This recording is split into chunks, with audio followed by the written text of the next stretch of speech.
Selamat pagi kekasih Yesus Kristus. Selamat menjalani hari-hari kita bersama dengan Roh Kudus. Bersama dengan Roh Kudus kita akan mengalami dan merasakan perjalanan yang terang dan cerah. Sekalipun itu harus menuruni lembah dan mendaki gunung. Semuanya akan dapat kita lakukan karena bersama dengan Tuhan. Bahkan ketika kita bersama dengan Roh Kudus, kita juga memiliki deteksi yang dini tentang suara-suara lain yang bergema di sekitar kita. Apakah iblis yang menggoda atau apakah keinginan daging kita yang muncul, maka semuanya itu akan dapat terdeteksi kalau kita bersama dengan Roh Kudus. Dan kalau kita sudah memahaminya, kita pasti akan dapat memilah, memisahkan mana yang harus kita lakukan sebagai anak-anak Tuhan. Itulah hikmat itu. Saudara-saudaraku, di penghujung pekan ini kita masih tetap setia menyapa dan disapa oleh firman Tuhan. Sebagai sapaan rohani pada pagi hari ini, yang satu minggu ini kita upayakan dari cerita tentang Elia. Tapi cerita dengan Elia ini kurang menarik kalau tidak diperhadapkan dengan Raja Ahab yang berhadap-hadapan pada waktu itu sebagai penguasa di tengah-tengah bangsa Israel. Bahkan semakin menarik kalau Raja Ahab ini juga kita ikutkan atau kita libatkan istrinya Isabel.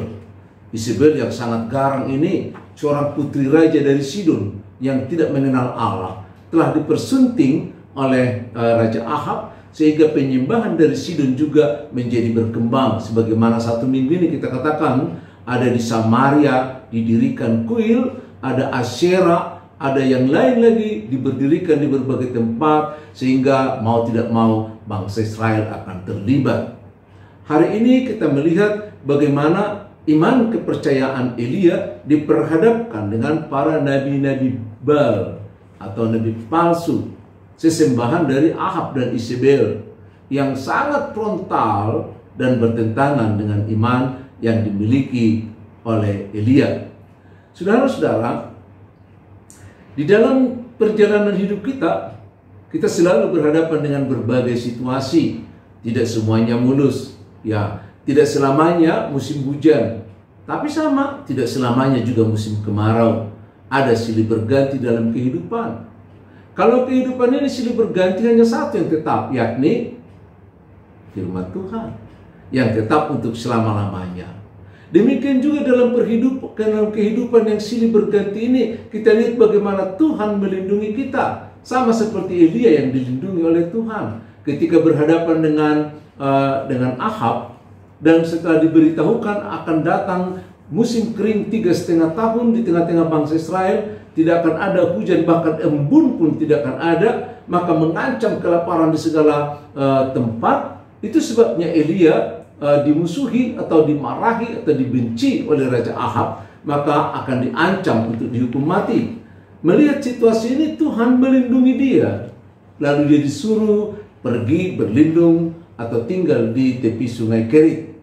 Dan dia akan dibantu atau makanannya akan disuplai oleh burung gagak yang berterbangan mencari makanannya sendiri, tapi juga akan diberikan, bayangkan, burung gagak yang lambang kesialan itu, burung gagak yang rakus itu ternyata dipakai Tuhan untuk memberi kehidupan bagi Elia yang ada di sungai Kerit itu. Itu satu simbol dari perlindungan Tuhan bagi orang-orang yang sedang menjalankan tugasnya. Karena siapapun kita, saya dan dirimu, adalah merupakan biji mata Tuhan. Kalau kita baca dari Mazmur 17 ayat yang ke-8, yang terus-menerus dilindungi. Tapi tidak selamanya kita dilindungi tanpa masalah. Kita harus berhadapan dengan masalah itu, karena iman kita tidak akan sehat kalau kita hanya mendapat perlindungan.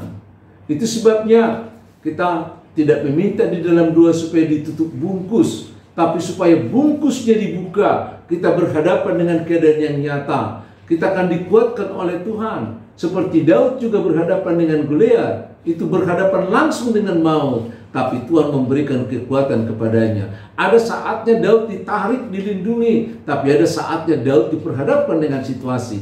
Ada saatnya Elia juga dilindungi Tuhan melalui burung gagak di tepi sungai Kerit, bahkan melalui seorang janda di Sarpat. Dia terpelihara. Tapi ada saatnya ketika Tuhan ingin bertindak, maka hambanya itu akan diperhadapkan dengan situasi. Saat 3,5 tahun telah berlalu seperti janji Tuhan, maka air juga atau hujan akan diturunkan.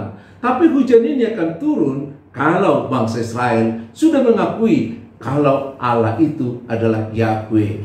Untuk itu, Elia diminta supaya bertemu dengan Ahab, dan supaya mereka juga menyelesaikan persoalan yang selama ini, agar dipersatukan menjadi satu iman. Dan ketika dipersatukan, maka Tuhan akan bertindak memberikan kesuburan. Sulit memang antara dua orang yang bermusuhan untuk dipertemukan. Itu sebabnya Elia meminta jasa dari Obadya, seorang pesuruh dari Raja Ahab, diminta untuk mempertemukan mereka. Karena Obadya ini sekalipun dia sebagai bawahan, sebagai pesuruh dari Raja Ahab, tapi dia adalah orang yang percaya kepada Tuhan. Bayangkan kalau kita lihat di kitabnya itu dikatakan bahwa Obadya menyembunyikan sampai 100 nabi dari pembunuhan Ahab. Dia adalah orang yang percaya. Maka Ahab ini menghubungkan Elia dengan Raja Ahab. Tahu ketika mereka bertemu, tetap juga keduanya ada dalam dua sudut yang berbeda. Saat ketemu Elia dengan Ahab, kata pertama yang keluar dari Ahab mengatakan, "Engkaukah itu, hai yang mencelakakan Israel?" Tidak datangnya hujan 3,5 tahun oleh Raja Ahab dipandang itu sebagai perbuatan dari Elia. Lalu Elia meluruskan bahwa tidak datangnya hujan 3,5 tahun itu karena mereka menyembah dewa-dewa berhala. Ada dua pemikiran yang berbeda di dua kutub. Inilah yang mereka selesaikan. Siapakah Allah yang sejati? Apakah Allah yang disembah oleh Isabel dan Ahab, atau Allah yang menyuruh Elia? Semuanya itu akan diperhadapkan dengan satu pertandingan. Jadi kadang-kadang iman juga harus dipertandingkan ya. Iman itu nggak disembunyikan, tapi diperhadapkan dengan berbagai persoalan. Itu sebabnya Raja Ahab meminta, ayo kita lihat Allah siapa yang benar, Allah siapa yang mau menjawab, Allah siapa yang berpihak pada bangsa ini. Maka mereka juga diajak bertanding di Gunung Karmel. 450 nabi Baal dari Asyera yang dikumpulkan oleh Isabel dan juga oleh Ahab membuat satu penyembahan bagi dewa mereka. Mereka lebih dulu melakukan itu untuk memanggil Tuhan yang mereka anggap selama ini hidup. Ternyata Tuhan yang mereka panggil tidak pernah menjawab. Kenapa? Karena Asyera itu kan tiang. Asyera itu kan buatan tangan manusia. Mereka menyembah pikiran mereka yang masuk di dalam Asyera itu. Ya. Lalu kemudian setelah mereka gagal memanggil Allah mereka, memanggil Tuhan mereka untuk menjawab doa-doa mereka, maka sekarang giliran Elia ditonton oleh masyarakat Yahudi yang ada di gunung itu karena dibawa memang. Maka Elia sendiri dengan masyarakat Yahudi. Lalu dia melakukan tugasnya, membuat penyembahan dengan seekor kerbau. Lalu kemudian dipersembahkan kepada Tuhan, disiram dengan air dengan keliling, dan selanjutnya dia berdoa untuk Tuhan. Maka tiba-tiba api menyambar, menjawab, ya, mendengar, bertindak. Berdasarkan jawaban itulah Elia memerintahkan masyarakat Yahudi Israel pada waktu itu membunuh semua imam-imam para dewa Baal itu. Bahkan Raja Ahab pun sampai melarikan diri. Tapi Elia mengatakan, jangan, ayo mari kita pulang. Dan kemudian tidak lama lagi hujan pun turun di tengah-tengah bangsa Israel. Setelah pertandingan itu, setelah kegagahan iman dari Elia, dan setelah bangsa-bangsa lain atau bangsa Israel melihat kekuatan Tuhan dan mengaku bahwa Allah adalah Yahweh, maka berkat itu juga kembali turun.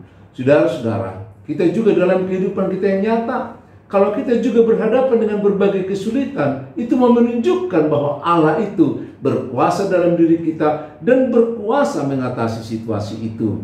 Jangan takut, sama seperti Elia, dia berdoa agar Tuhan menjawab doanya. Shalom.